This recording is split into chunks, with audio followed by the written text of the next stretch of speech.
Salut Tildé, c'est Saint Thomas.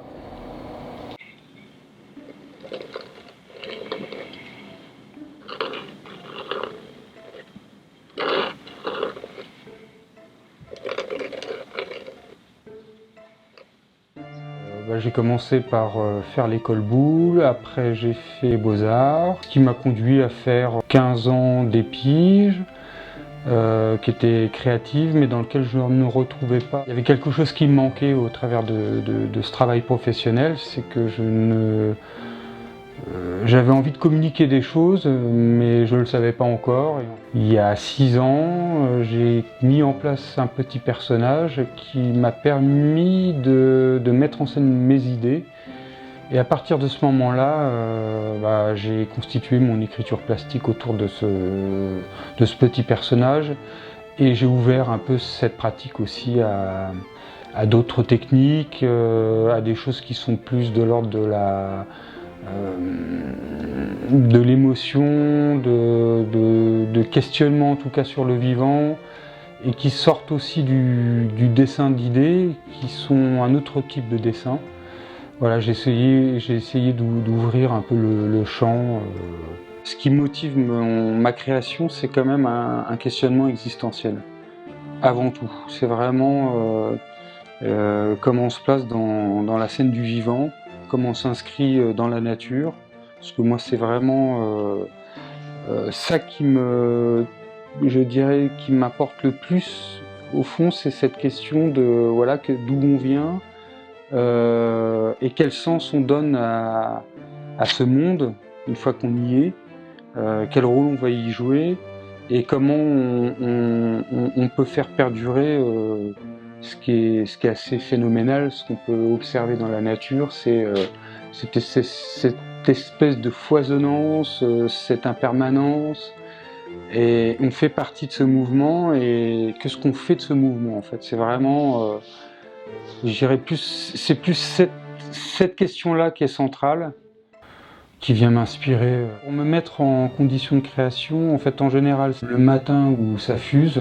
mais après une fois que je suis dans une série de dessins où j'ai une idée, je peux travailler. Donc si je suis dans une période de dessin, ça va être très intense.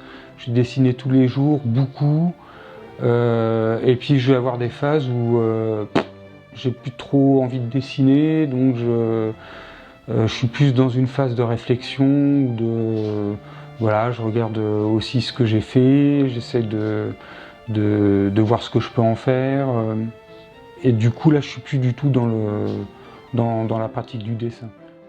En ce qui concerne l'organique et la nature, ça s'exprime souvent dans des dessins qui sont en couleur, à l'aquarelle, et qui sortent en fait du dessin d'idées avec ce petit personnage. Mais je crois que les deux ont la même, enfin c'est 50-50 en fait. J'aime tout autant travailler le dessin d'idées et tout autant travailler, développer tout ce qui est un peu organique, et en tout cas qui parle de nature. J'ai fait beaucoup de dessins où j'essaye d'exprimer cette foisonnance. Après voilà, il y a les idées et il y a la nature, comment je la reçois, parce que je considère que tout est intelligent, même on va dire le minéral.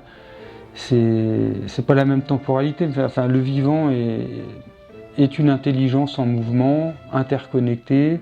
Nous-mêmes, on a des milliards de bactéries, enfin c'est des intermondes en poupée russe. Et du coup, je crois que c'est ça qui vient nourrir tout ce qui est dessin du type organique ou qui représente la nature. Il y a vraiment ce besoin de communiquer sur ce que je perçois du vivant. Je pourrais dire que ça se rapproche d'une forme de Kundalini, parce que j'ai vécu ça très jeune, et j'ai encore vécu ça beaucoup plus tardivement, mais je ne savais pas que c'était la Kundalini. Et en même temps, c'est complètement en lien avec la nature, ce qui s'est passé. Alors, mes dessins organiques et qui sont sur la nature, c'est un écho à tout ça, c'est cette connexion à un moment donné, ressenti très fortement cette connexion au vivant et cette impression que tout est relié et que finalement ces séparations sont vraiment illusoires. En fait, on est constitué de choses interconnectées et en fait il y a quelque chose qui pourrait aller dans le bon sens si on en avait peut-être beaucoup plus conscience. Parce qu'on a quand même beaucoup hiérarchisé le vivant, séparé les choses. Et au finalement, non, tout est là pour quelque chose, enfin un sens.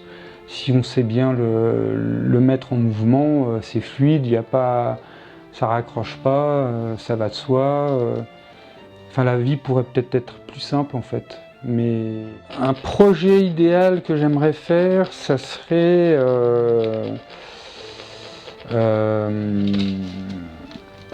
en fait, j'avais envie de le faire il y a 4 ans, je crois, et j'aimerais bien vraiment, voilà, si je fais un gros projet, ça serait de faire un itinéraire, pour l'instant, dans la France, qui serait comme un périple de rencontres, sur le modèle des performances. C'est-à-dire que je rencontre des gens, dans ces rencontres-là, il y a des créations qui sont faites, et c'est donc une écoute de la parole de chacun dans différents endroits, et cet itinéraire nous amènerait à une exposition itinérante, c'est-à-dire qu'au gré de ces rencontres, je trouve des lieux pour montrer déjà le travail en cours, pour finir peut-être dans une galerie et faire une grande rétrospective de cette expérience. Ça serait assez sympa, je pense, à faire.